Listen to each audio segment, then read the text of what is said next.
Audie Murphy, the most decorated man of World War II, who went on to become a movie star, was found dead this afternoon in the wreckage of a light plane in the hills of Virginia. For decades, Audie Murphy was remembered as a larger-than-life hero, the most decorated American soldier of World War II, a Hollywood star, and a symbol of courage who seemed to conquer every battle in front of him. But behind that powerful image was a much darker truth that few people talked about. He died 55 years ago, and for a long time, the real mystery surrounding his final years remained buried under medals, movies, and myths. Now, as the full story comes into focus, it reveals a side of Audie Murphy that is far more troubling and far more human than the legend ever suggested. And once you hear what was really happening before his death, you'll understand why this mystery doesn't have a happy ending. Audie Murphy was as Audie Leon Murphy, born on June 20, 1925 in Kingston, Texas, into a family already weighed down by hardship. He was the seventh of 12 children, raised by Emmett and Josie Bell Murphy, in a struggling sharecropping household during the harsh years of the Great Depression. Money was scarce, hope even scarcer. When Audie was still young, his father walked away from the family, leaving his mother to carry the burden alone. That fragile world finally collapsed when she died, while Audie was just 16. Suddenly orphaned, armed with no more than a fifth-grade education, he left school behind and drifted from job to job, working not for dreams, but for survival, determined to keep his younger siblings fed and together. Those early losses carved resilience into him long before a uniform ever did. In 1942, Murphy set his sights on military service, only to be turned away by both the Navy and the Marine Corps for being too small. Barely 5 feet 5 inches and just over 110 pounds, he hardly looked like a future war hero. The Army, however, gave him a chance, and history would remember that decision. Across the battlefields of North Africa, Italy, France, and Germany, Murphy proved that courage has no size. His defining moment came on January 26, 1945, near Holtzwihr, France. Wounded and vastly outnumbered, he climbed onto a burning tank destroyer and held off an advancing German company alone, firing a .50 caliber machine gun while directing artillery fire. At just 19, his defiance of fear earned him the Medal of Honor. By war's end, Audie Murphy had received every major U.S. combat decoration for valor, along with numerous Allied honors, 33 in total, becoming the most decorated American soldier of World War II. When Audie Murphy returned home, he did so draped in medals and hailed as a living legend, but the war had followed him back. Behind the parades and headlines, he battled invisible wounds that no ceremony could heal.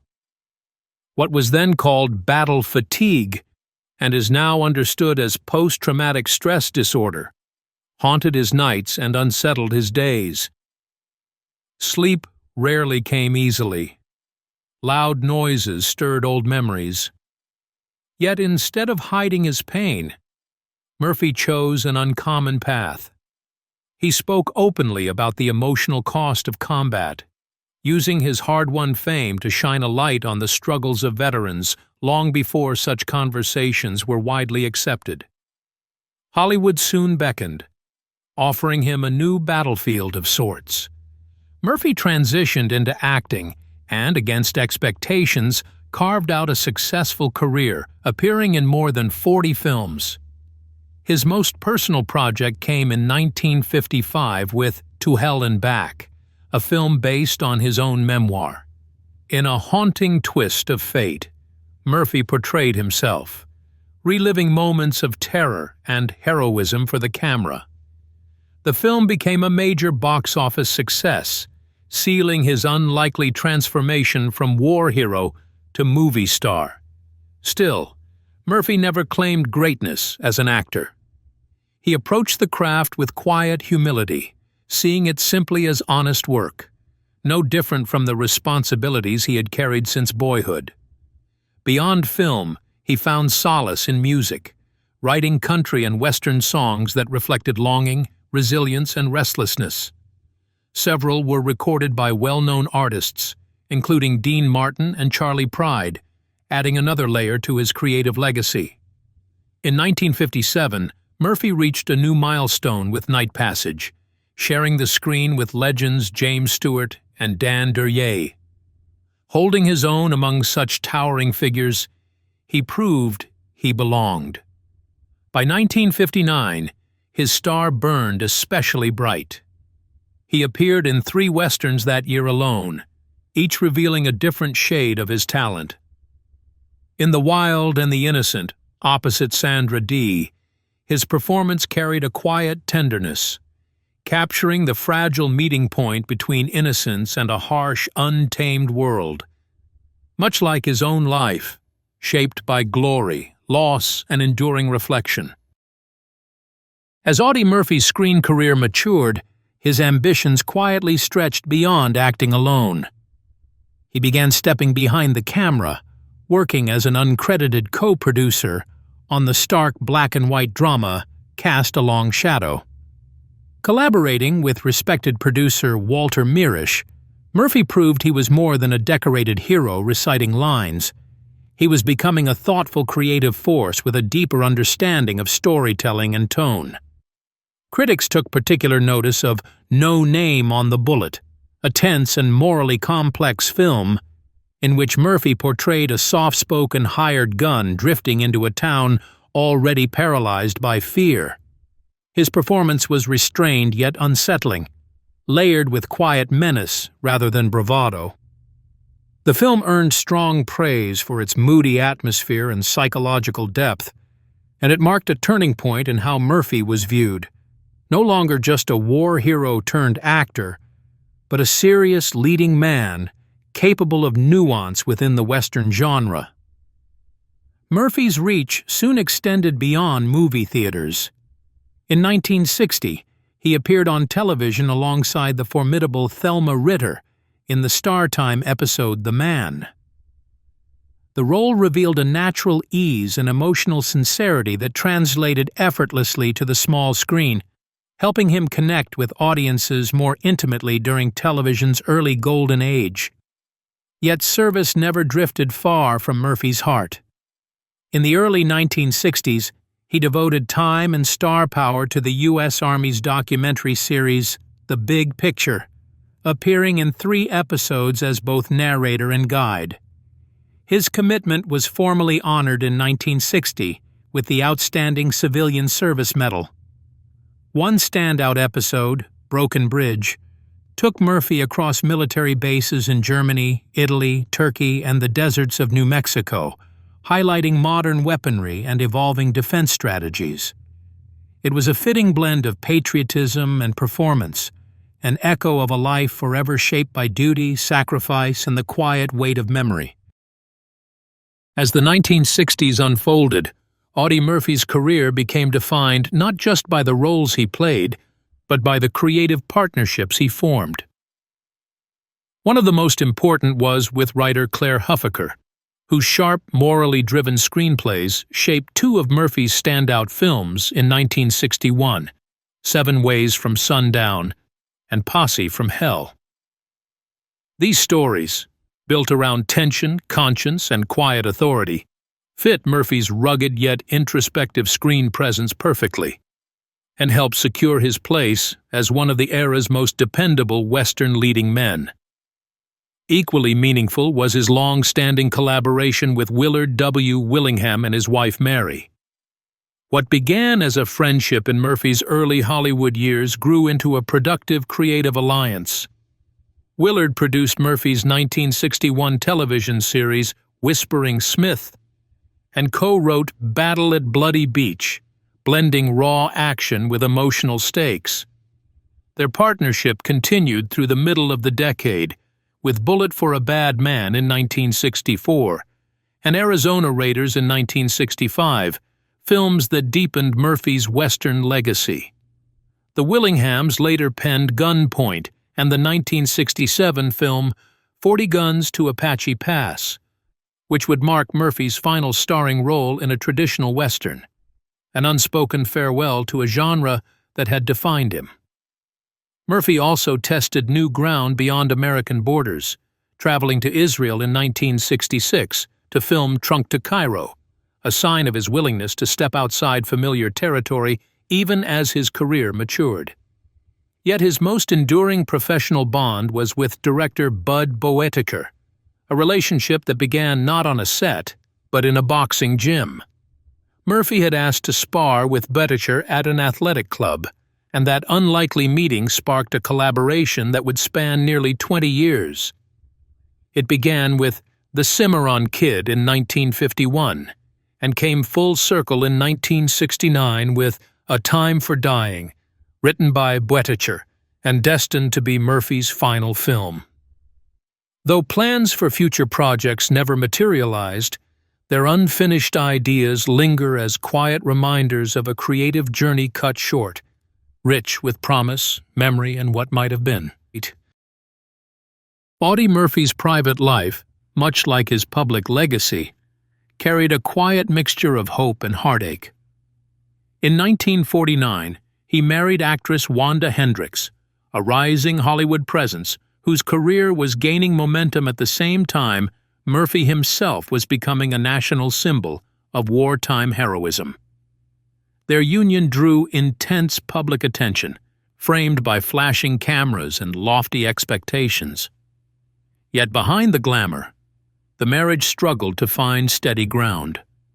The relentless pressures of Hollywood, combined with Murphy's lingering emotional wounds from the war, what we now recognize as post-traumatic stress, created fractures neither fame nor affection could fully mend.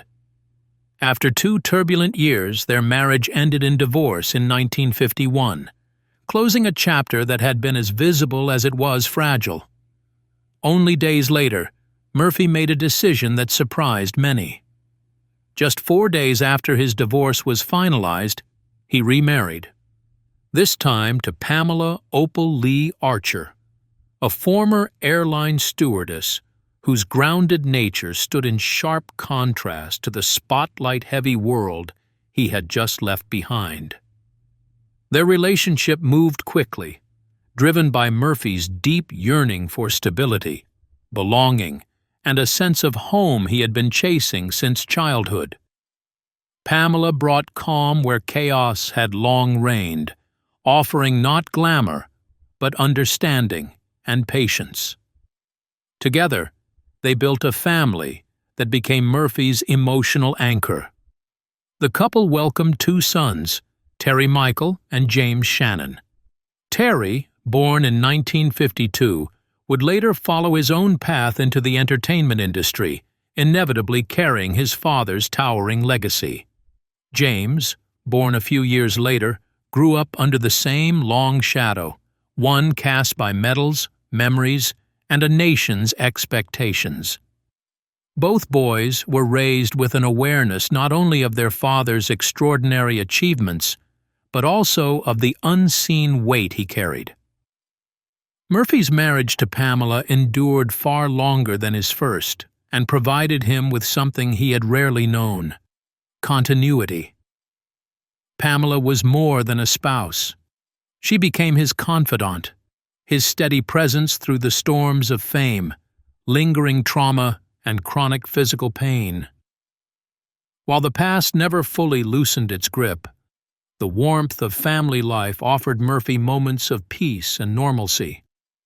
In those quieter spaces, away from battlefields and movie sets, he found a measure of solace, proof that even a life shaped by loss and war could still hold love, resilience, and fragile grace.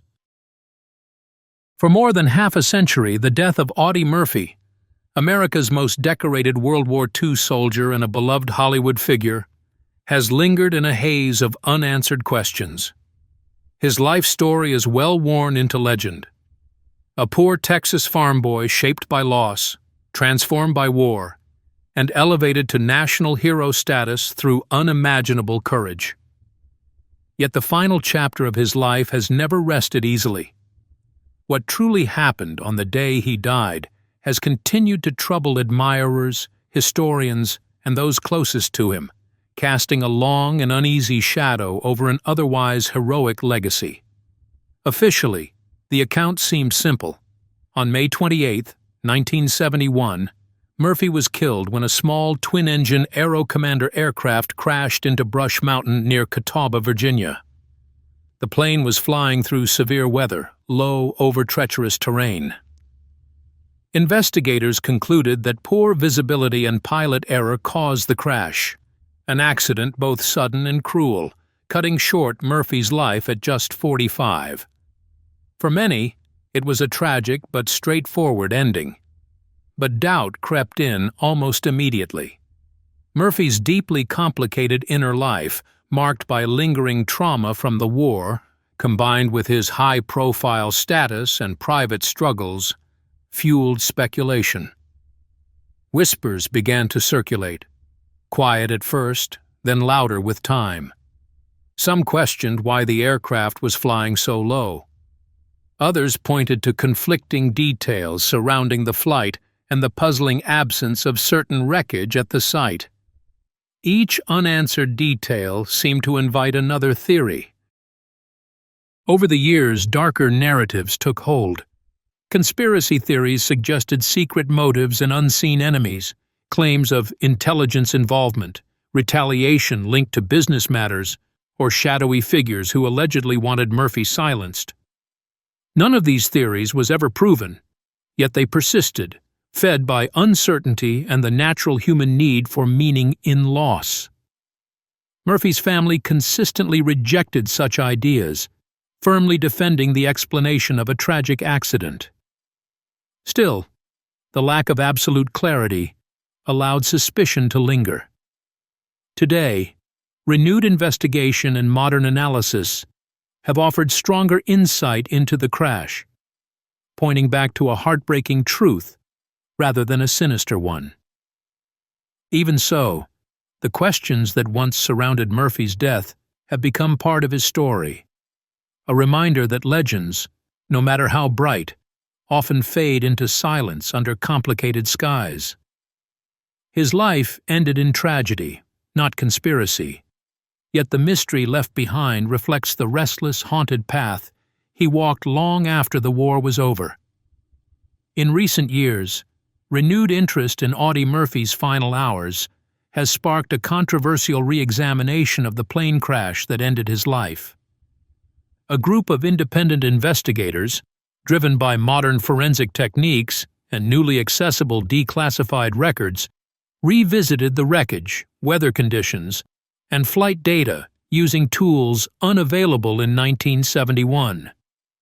What they claim to have found has reignited debate rather than settled it.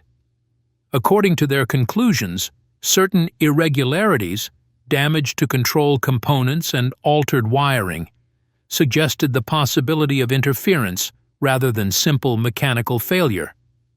These findings, while fiercely disputed, opened the door to darker interpretations of Murphy's death. Adding to the unease were new interviews with witnesses and retired officials who had remained silent for decades. Some alleged that Murphy had been monitored in the months leading up to the crash, though no definitive proof has ever been made public. One self-described whistleblower went further, asserting that Murphy may have inadvertently encountered sensitive information connected to covert government activities, placing him in an uncomfortable and potentially dangerous position. This testimony, impossible to fully verify, painted a chilling picture of how his death could have been disguised as an accident, fueling long-standing suspicions of a cover-up. If these claims were true, the implications would be devastating. Murphy, revered for his valor in war, would have met a far crueler fate in peacetime, undone not by enemy fire, but by secrecy and betrayal. The romantic notion of a hero lost to tragic circumstance would be replaced by a far more unsettling image, a man ensnared in forces far beyond his control. For Murphy's family, the resurfacing of these allegations has reopened old wounds. Years of quiet grief and unresolved questions have now given way to renewed calls for transparency and accountability, even as certainty remains elusive. Historians and military scholars continue to debate how such claims fit within the tense climate of Cold War America, where Hollywood, politics, and intelligence work often intersected in shadowy ways. Rather than offering peace, this re-examination has unsettled Murphy's legacy, raising troubling questions about trust, power, and the vulnerability of even the most decorated heroes. Whether these revelations represent truth or speculation may never be fully resolved. What remains undeniable is that the mystery surrounding Audie Murphy's death endures, casting a long, somber shadow over a life defined by courage, sacrifice, and lingering unanswered questions.